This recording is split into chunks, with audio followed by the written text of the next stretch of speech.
Cannabis, the most widely used illegal drug in the world. This is not 60s marijuana anymore. This is very potent stuff now.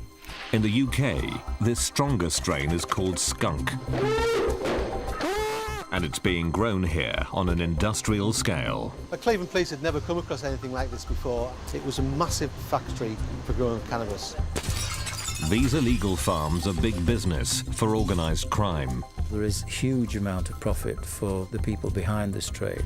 It's also a global problem. The illegal cultivation of marijuana on public lands in California is what I would call in a crisis mode. Millions of cannabis users worldwide campaign for its legalization.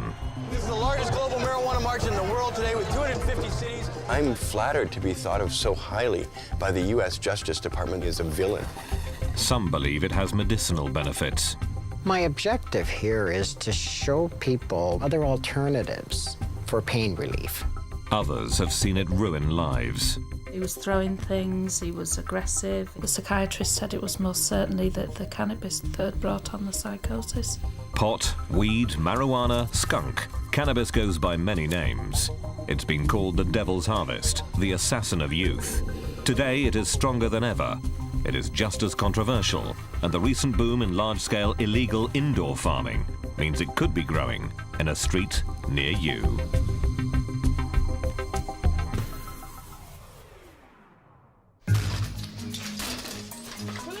Between April 2007 to March 2008, police raided over 3,000 cannabis farms across the UK. From the outside, they look like normal suburban homes. Inside, they've been converted by organised gangs into specialist hothouses, designed to grow the most potent strain of cannabis there is, skunk. I would estimate that whatever the police are seizing, if it's £60 million worth, it's probably £600 million worth or even £1 billion worth that is in circulation. Criminals and criminal gangs and organised crime has always looked for areas in which they can make a profit and that they can make a high profit. You know, from their point of view, here is the most widely used drug in this country. There's a great deal of bulk involved. If we can cut out the middleman, if we can produce it ourselves, then we're looking at huge profits. This is not a few people growing cannabis in their back bedroom for personal use. These are gangs who have perfected a massive money-making operation. What we've found is that we have someone at the head of the organisation, usually the person that's willing to put up the cash to initially start off the number of premises. And we'd always see this group come into an area and be looking for anything between 3 and maybe 10 premises. They would then bring in sort of the installation engineers, the people that would install the electrics, set the premises up. Now then we get the lowest of the low basically. These are people that have been exploited. We found a lot of Vietnamese people come in and being employed as farmers. So quite a sophisticated business that had been set up with each person having a certain part to play in the organisation.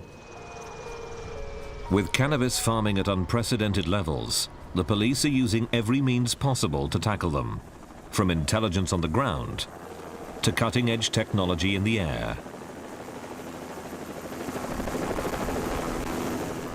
The lighting and insulation of the cannabis farms generates huge amounts of heat that must be ventilated, usually into the loft or roof space.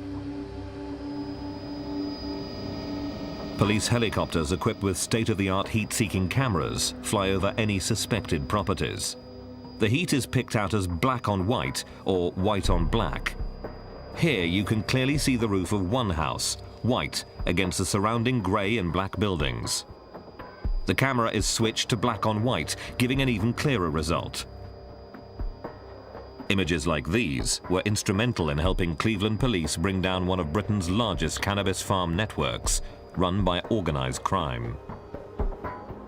We knew that these premises inside should have been unoccupied. We know there was no heating on them, but there was showing up this large amount of heat from different parts of the building, from the skylights, from the corners of the building, and from certain parts of the windows as well. But even this did not prepare the Cleveland police team for what they would find inside. When we came down, we had to enter the premises from 3 different locations, and one of the areas that we entered was this door here, where we sent a number of officers in.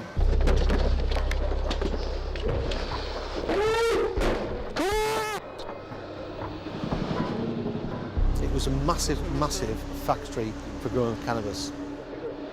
Numerous cannabis plants, ducting, lighting. Within the premises there was some 80 rooms. Each one of those rooms was either being used in the process of being developed for usage or had been used for the cultivation of cannabis. Another room, going with a different stage of cultivation. We found large areas of ducting running through the building to take the air from the different rooms. We also found large-scale industrial lighting units. Hello? Hello? Do you understand English? Also inside we found 3 Chinese males who were working on the cultivation and growing of the cannabis inside. The team seized over 4,000 plants. The estimated street value of this haul was £1 million. But the factory had already produced much more. And there was certainly evidence that we had and were able to find at a later date to say that at least 1, if not 2 further crops had been grown in these premises. This factory led the police to many more. In total, they raided 23 houses, seized 10,000 plants, broke up 6 organised crime gangs, and made 28 arrests. Cleveland Police had never come across anything like this before, and I think also as we started to make the inquiries, no one in the northeast had come across such a large-scale production area. It was organised crime and had been going on for many months.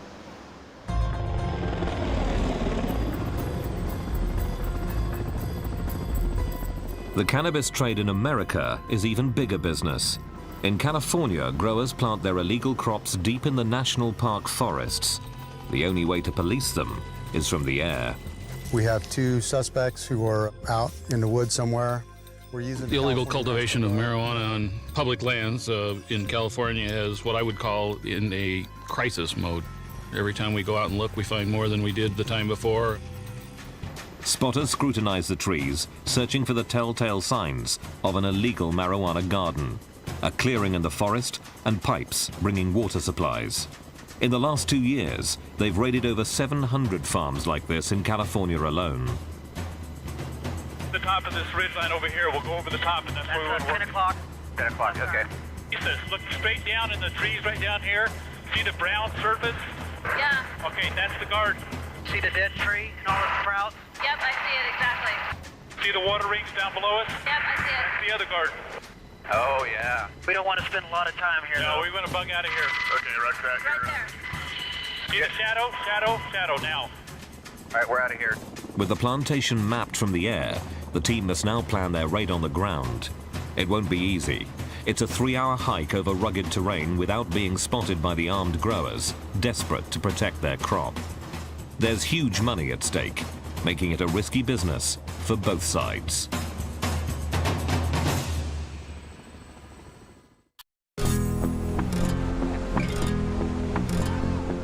The American trade in marijuana was very different 20 years ago. Then much of it was smuggled into the country overseas from South America or across the border from Mexico. It was trafficked by people willing to run the risk for huge financial rewards.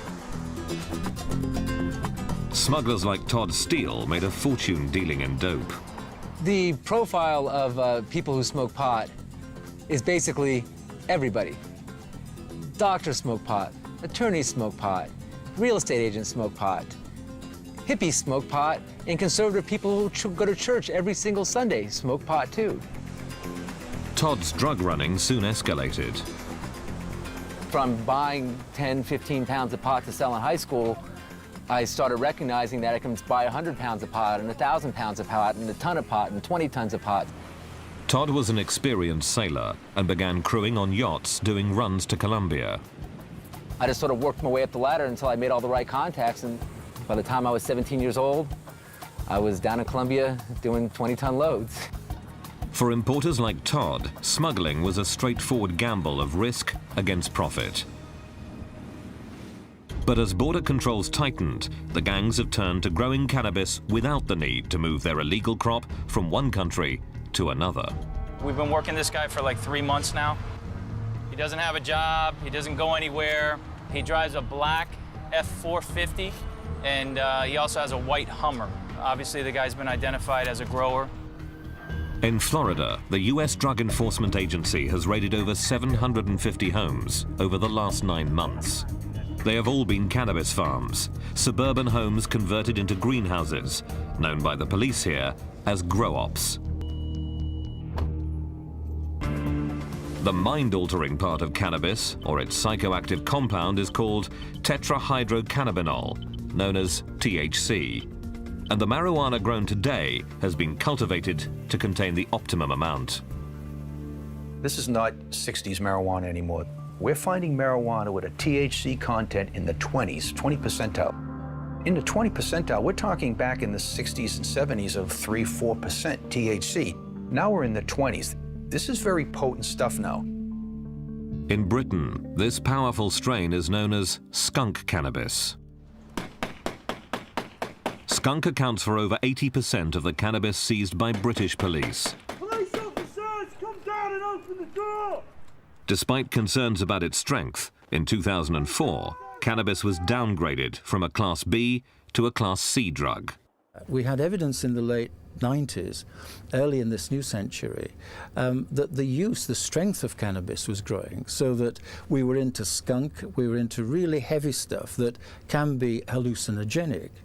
So we had all of these pointers, all of this evidence, and the World Health Organization said this is a particularly dangerous substance, and then you got the Home Secretary to say we will downgrade it to a classification where you have slimming tablets.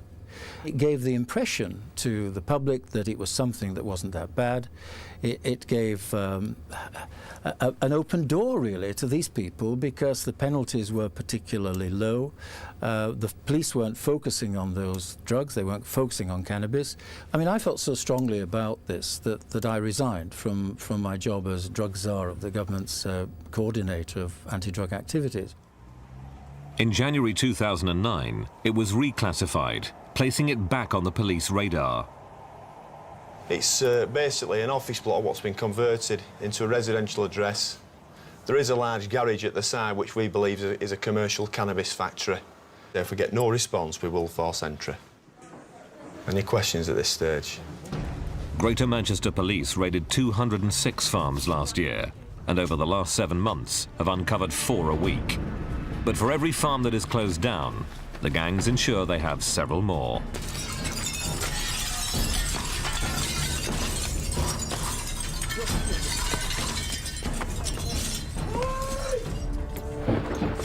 What drugs are on the premises, pal? Skunk is so strong, it is claimed to have brought on schizophrenia-like symptoms to some users. So with such huge health risks, what is the attraction of smoking cannabis? 2.6 million people have tried it in the UK, and police estimate that 1.5 million of those smoke skunk.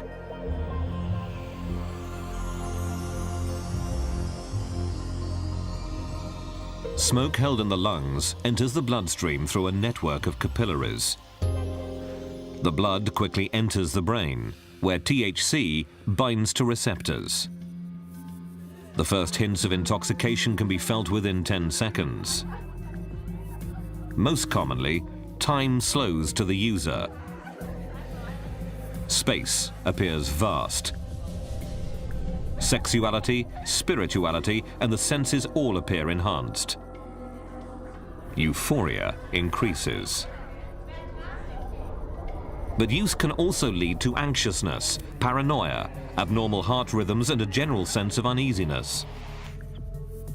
Long-term use has also been linked with memory loss, respiratory problems, depression, and adverse impacts on schoolwork and job performance. One mum discovered that her 18-year-old son had been smoking skunk cannabis for 3 years. Nothing prepared her for its effects. To protect her family, she is asked to remain anonymous. A psychotic episode is when that they have fixed beliefs that something's happening to them when clearly it isn't. He was throwing things, he was aggressive, he was being nasty to his brothers. He thought people were watching him. And he had a laptop and he thought they could see him and things like that. And he was going along the skirting boards looking for wires and looking for the cameras. He couldn't sit still, he was just stood up all the time, just walking around, and there's a camera up there, isn't there? There's a camera up there, and he was just all over the place, and it was really distressing to watch, actually, because he just thought they were all over and he was being watched all the time. Because he believed it to be true, he just became more aggressive, and then at one point, I know it sounds silly, but I actually hid away from him because he was getting so aggressive and so angry.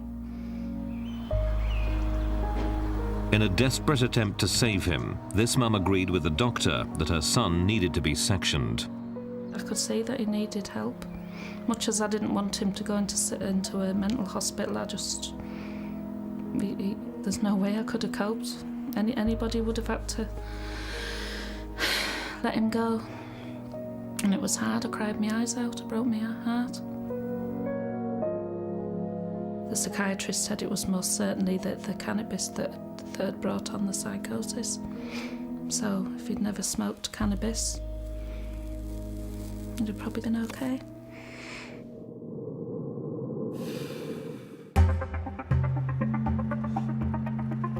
Most of the cannabis seized by police in the UK today is homegrown, in farms, sited in private houses. Gloucestershire police are acting on a tip-off. Their target, this unassuming detached house in a quiet cul-de-sac. Behind this respectable exterior is a 200-plant farm crammed into 4 bedrooms, out of sight of any prying eyes. Please! Stay up! Please come in! Clear! Clear! Clear! Like increasing numbers of cannabis farms around the country, this is in a nice neighbourhood, attracting little police attention. Today, the growers have fled. Anything up there done? Yeah, mate. But the evidence of their trade is everywhere. All clear, Tim? So what we've clearly got here is one of the rooms have been set up. It's already been harvested. You can tell by the tops of the plants have been cut off. You've got extensive pipe work, which is in the process of either being stripped out, which then feeds into the ensuite bathroom here. They've completely covered the floorboards, the window there, prevent anyone looking in, and also only stop any leakages because they water these on a regular basis. Like most cannabis farms, this is a rented house, wrecked inside by the gardeners to create the ideal growing conditions. Here they've left in a hurry, taking the most valuable parts, the flowering heads and the lights used to grow them. Because of the lighting systems, they kind of force the growth a lot quicker than they would do naturally, which is why these flowers are very quick growing, and that's why cannabis is so readily available, because it's such a quick growing drug. Police intelligence suggests a typical cannabis farm costs £10,000 to set up to nurture 400 plants. Each plant is worth £250, so with 4 crops a year, the criminal gangs would net nearly £400,000. We tend to find these setups more on a regular basis, unfortunately. It is quick to set up, it is quick to provide results for the people growing them, and it is relatively quick to get out into the streets.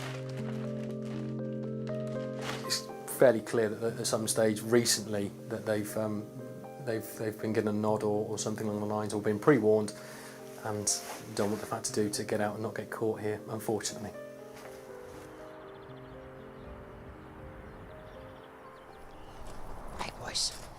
Hi, boys. There are some cannabis farms that are exempt from police attention. They are in Canada, where the world's first nationwide medical marijuana law was introduced. That means a select group of people can legally grow and use cannabis for medicinal reasons. Here, 300 plants are grown in water fortified with nutrients. a system known as hydroponics. Sam Malachi runs the farm. He became convinced of the benefits of cannabis when a bad car accident left him in chronic pain. A cocktail of prescribed painkillers took a toll on his liver. I never grew marijuana up until 6 years ago. Never grew it before my life. Sam's factory is a perfect example of how growers have developed sophisticated techniques to cultivate cannabis and create perfect plants.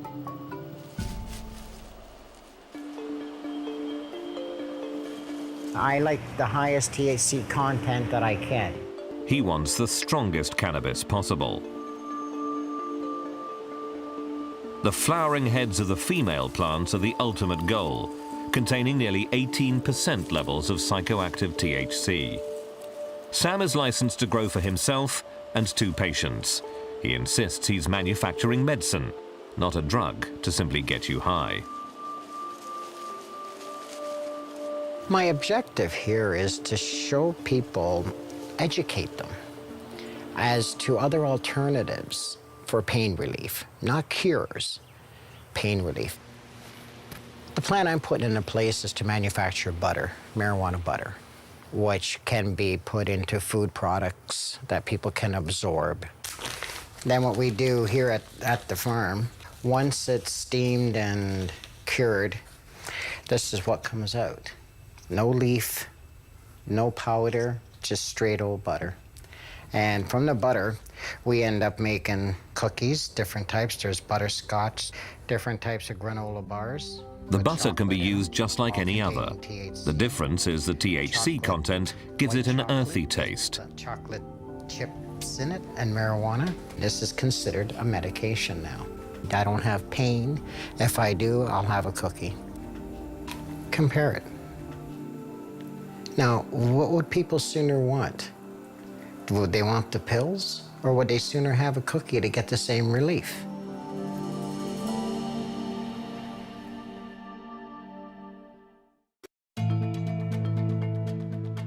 The US classifies cannabis as presenting the same threat as heroin and cocaine, meaning the harshest drug penalties apply and are regularly enforced.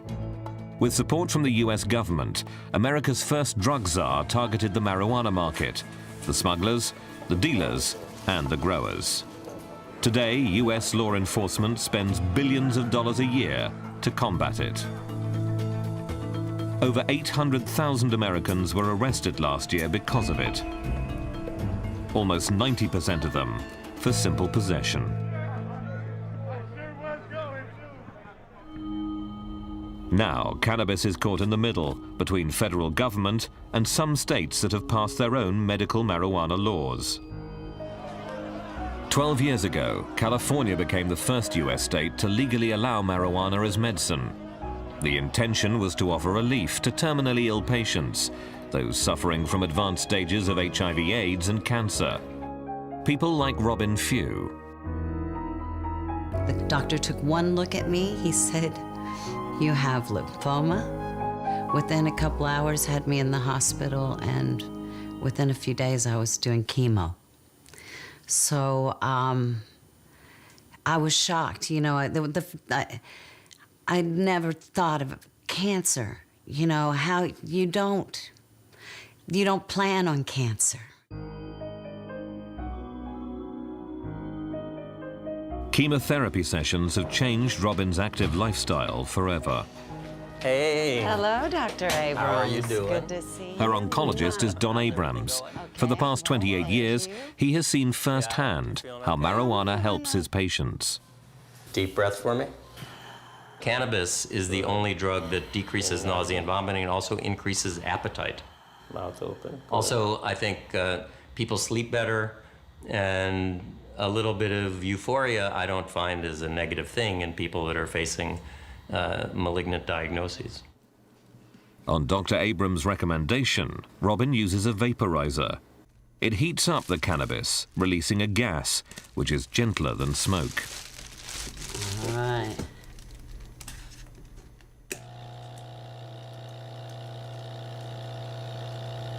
But the best part is yet to come.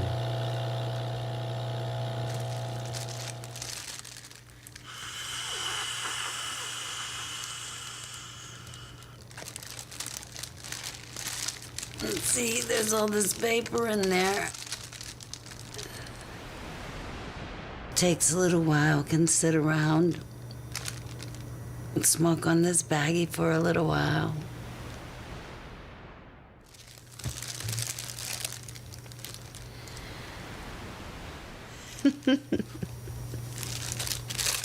I never have nausea.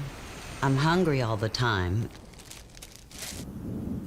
You know, I feel like the more cannabis that I smoke, the less of the narcotics that I take. So that's been really helpful to me.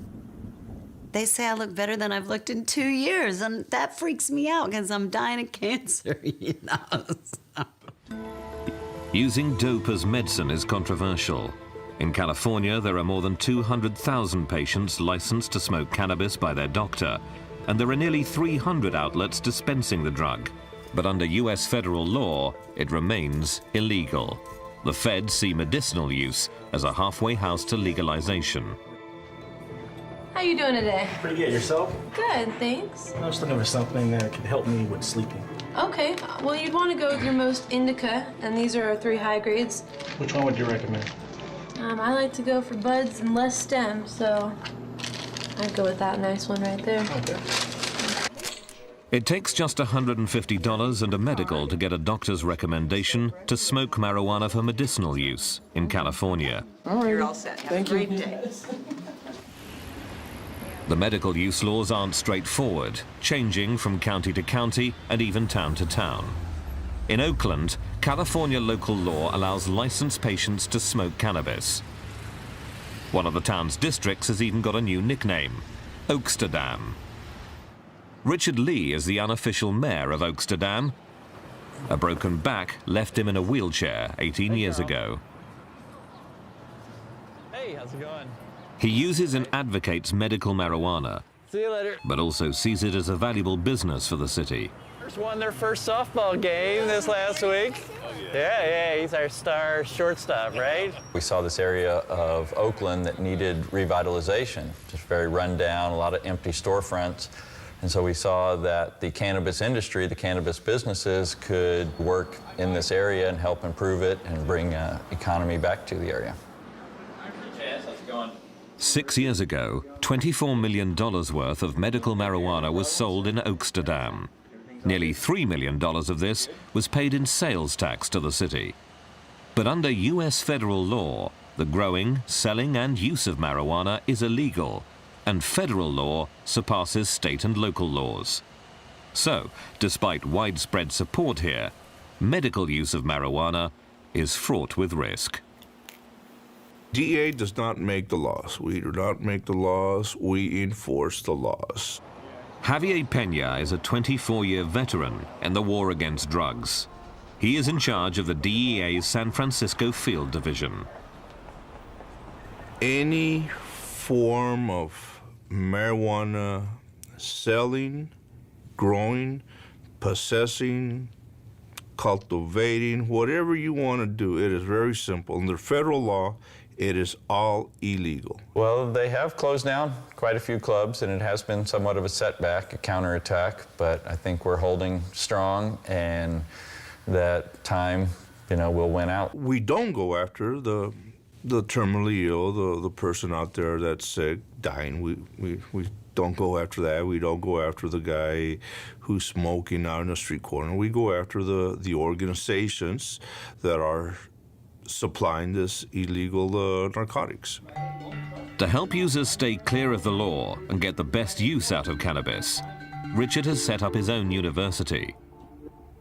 The first classes you will be required to take are politics and legal issues. Wait a second. Hey, are you a cop? Hey, what the hell? Stand up. Hey, man. Under arrest. Is this entrapment? We have lawyers come in and talk about what the laws are and aren't. How you doing, ma'am? Oh, hi. You're high? Profiling is entirely legal, okay? There's nothing you can do about it. There's nothing I can do about it. Then we move on to cooking, hash making, bud tending. Just above those nodes, you cut at a 45-degree angle. We have a cannabis to learn how to start a dispensary or production facility. In the eyes of the federal agencies, Richard's business may be illegal, but some Oakland elected officials and citizens believe Oaksterdam is working. What's up, dude? How you doing? So we pay payroll taxes, health insurance for employees, everything that other businesses do. Head on, man. Head on back. We have a very good relationship with the other merchants. They know that we bring in a lot of business. We create a lot of traffic. So what are you looking for today? Okay. We've got our hashes on the front page. Second page is our medium grade and low grade 1-star, our $11 puppy bag. We also have high grades on the back page, 44 for an eighth. Champagne's our best in the house today. Anything else for you? That's it. Okay. Thank you, guys. man. Have a good night. Since they've allowed us to be able to have a marijuana card and purchase marijuana from a safe environment, it's really helped rather than trying to purchase marijuana out on the streets and where it's really hectic and it's dangerous. I mean, you're terrified from the people that you purchase it from, because you don't really know them off the streets, and you have to deal with the situation if you get caught with the police and that kind of thing. So this has made it much more convenient and civilized. Our 3 high grades. Being prosecuted or being investigated by federal government is always a concern. I can help. Who's next? For me, it's worth it to be involved and hopefully be helping Oakland patients as much as possible. Papers in there for you? It's worth the risk for me. Since 1996, 11 other American states have passed similar compassionate use laws. This trend has changed the business of marijuana in America. The heartland of cannabis cultivation is upstate California, known as the Emerald Triangle of Humboldt, Mendocino, and Trinity counties. California grows more cannabis than any other state in America, with a reputation for superior quality. Unbelievably, the drug makes more money than the Californian wine industry. The hippies started growing cannabis in the Emerald Triangle back in the 60s, and it's been here ever since. An illegal supply within America. Deep in the forest, a marijuana farmer has invited us to his plot on the condition we protect his identity. His illegal trade makes him a target for the federal agents. I've been growing weed since '79, that's 30 years. Oh, it's great. It's turned me into a farmer. California has the ideal climate for growing cannabis outdoors. Starting the seeds in February. And then it's the whole process. The hot summer, looking for sun, hoping for sun. And then there's always the steps, the harvesting, the drying, the packaging, then the more lucrative side of things, hopefully. It's, it's a great way to have an income. Oh. The value of the US marijuana crop has increased sharply over the last 10 years. Some believe it's because of medical marijuana use. 3 years ago, an estimated 22 million plants were grown here, a tenfold increase from just 15 years before. These have got to go today. Oh, I'm under pressure. Good weather means the plants are ready for harvest. See all the brown? In a week, they will be ready to be sold on the street. It wants to go, and there's ways to tell when it's ready. You can see the crystals. I don't know if you could get it on your camera. We're in a kind of a pressurized situation because of the forthcoming rain.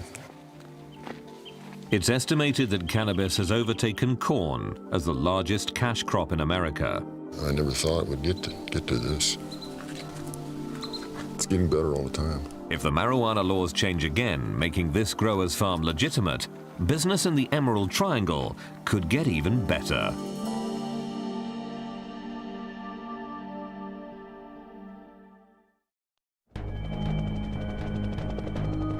In California's Sequoia National Forest, a joint police operation is underway to raid the illegal cannabis farm pinpointed by air surveillance.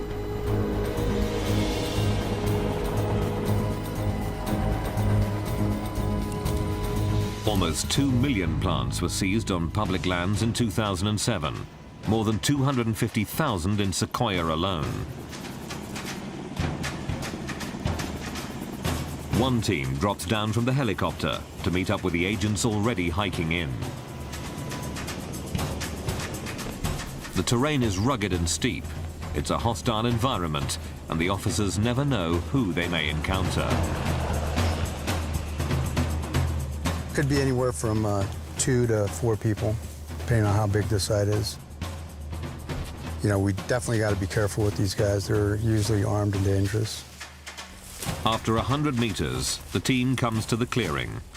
There's no sign of the growers, but it is a newly planted plot. I'm going to say a week to 2 weeks at the most. You come back here 3 months from now, if we hadn't come in like this, these plants would be 4 or 5 foot tall, maybe 4 months from now they'd be 6 foot tall, budded out. This place would be trashed. This is one of 6 plots in this particular cultivation site. They find nearly 4,700 young plants. If they'd reached maturity, these seedlings could have provided over 2 tons of marijuana. There's 2 threats to these people, 3 really. The police is just probably the least of their worries. They're worried about pirates, pot pirates, we call them, people stealing their crop, and then critters, the various animals that'll feed on that stuff. Growers operate on a simple mathematical principle. They usually plant 5 gardens, expecting that 2 will be seized and animals will eat 1. The 2 that survive will still make them millions in profit. The police don't know for certain who is behind these operations. The logical assumption is, since most of the growers are coming from Mexico, that's where the money's going back to. We do have some intelligence that takes us there, but for the most part, I'd have to say we don't know. The U.S. Forest Service estimates that there are at least 3,000 armed foreign nationals growing marijuana on public lands in California. Was there any firearms in here? Armed and dangerous, these farmers pose a real threat to the public. Hikers are warned to be on the lookout. We're talking about a very systematic, organized criminal activity being conducted throughout the West Coast anyway, on our public lands, by organized crime. These folks almost all are armed, and it's very real danger. We had 5 fatalities last year in the state of California, so it's an extreme public safety issue. The growers here in Sequoia are brazen, and they're prepared to take the risk whilst there are such lucrative profits to be made. For the drug enforcement agencies, there seems to be no end in sight. The contradictory American laws also make life difficult for the users and enforcers alike. If they're caught, the penalty could vary wildly, from a slap on the wrist to a jail sentence, depending on where they live and the circumstances. But federal law remains steadfast. Cannabis is a Schedule I drug that must be stamped out. Vancouver, in the Canadian state of British Columbia, where cannabis is still illegal, but the laws are more relaxed. The country is a refuge for one of America's most wanted fugitives. This is Mark Emery, also known as the Prince of Pot, campaigning for the legalization of cannabis. We are at war with the DEA. We are at war with the U.S. Department of Justice. This is the largest global marijuana march in the world today, with 250 cities. We've got possibly 20,000 people here today. Wanted by the U.S. federal government for selling millions of cannabis seeds over the internet, he fled to Canada. In Vancouver, Emery has created a cannabis lover's paradise. According to the UN, Canada has the highest number of cannabis smokers in the industrialized world, and Vancouver is the center. Emery has built up a 4-story emporium that sells everything cannabis-related, except the drug itself. Everything in this store is about cannabis. Every single hat, thing, wallet, every book about marijuana that's currently available we like to have. We have many people we know who have 15 to 20 different bongs because they're works of art. They're all handmade. This is kind of Mecca. This is where people come to kind of hopefully steal our ideas. We're here! We're high! Get used to it! Emery has funded his global activism by selling marijuana seeds internationally over the internet, reportedly making millions of dollars. He says he has paid taxes on every penny. I have sold millions of seeds. Millions of seeds. And I had a very good reason for selling those seeds. I wanted to defeat the U.S. government's war on drugs. We did raise a lot of money, and then we gave it all away, including to over $1 million to people in the United States, as well as millions in Canada and around the world to subsidize a mass movement to try and get marijuana legalized. Upstairs, in his emporium, customers can pay $5 Canadian to bring their own stash to the cannabis version of a cocktail lounge. Hello again. I cleaned my bong especially for this occasion. So, brought you, plus there's some very killer bud in here. So here we go. Almost. If I were a person who had never had marijuana before, how would you describe the effect of getting high to them? So relaxed, comfortable. Yeah. I think if you're straight and unhappy, you should look at the pot people. I think we set a good example for ourselves. But here's the cool thing about pot. How you're perceiving it in your head is changing. So I guess if a straight person would come and go, what the heck is going on here? It's Sunday. And it's like better than any other environment, right? And anybody can come here. And yet people love to do that. They had the hippie cafe, but then the cops came and said, you can't do this anymore. And it just was over. And so he hit the ground. And you know, my bong was here. I know my memory, you know. Ah, there it is. Downstairs in Emery's cannabis empire is Pot TV. A website devoted to marijuana growers, users, and activists. He also has a magazine, Cannabis Culture, that boasts 400,000 readers. Okay, good. Okay, great. So anyway, the glossy publication promotes what is close to Emery's heart: perfect cannabis plants and beautiful women. This doesn't seem like a typical day at the office for most of us. Excellent. I'll be here for another 12 hours, and I started around 10 o'clock. I had to see my bail supervisor at 9:30 this morning, so it'll be a long day, but they're all going to be long days until I get this magazine to the printer. For people like these visitors, I want them to go away thinking, hey, we should do that where we live, and so that they imitate me.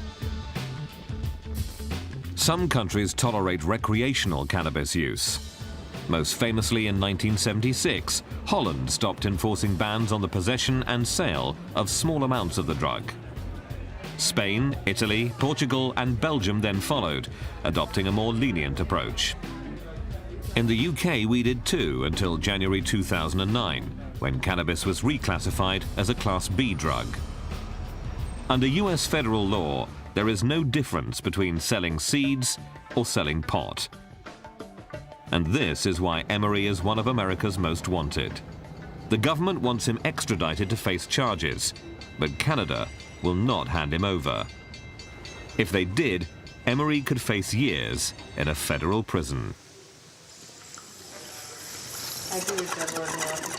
Excellent.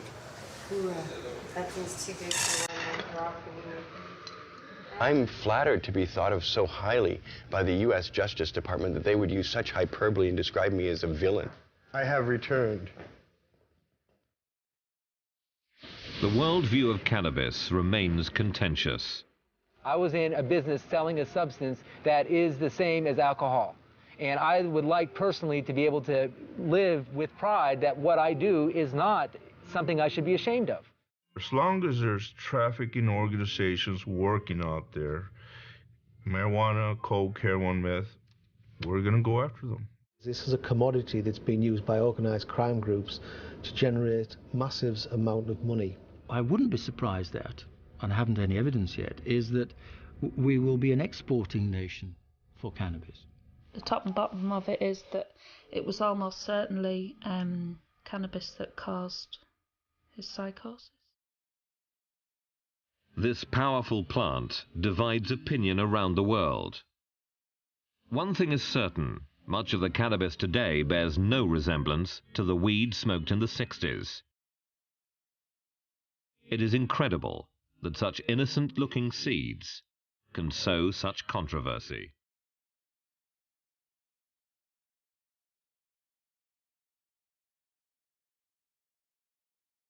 Visit the medical marijuana capital of the US in American Weed, a brand new series starting next Wednesday at 9. Stay tuned for Air Crash Investigation.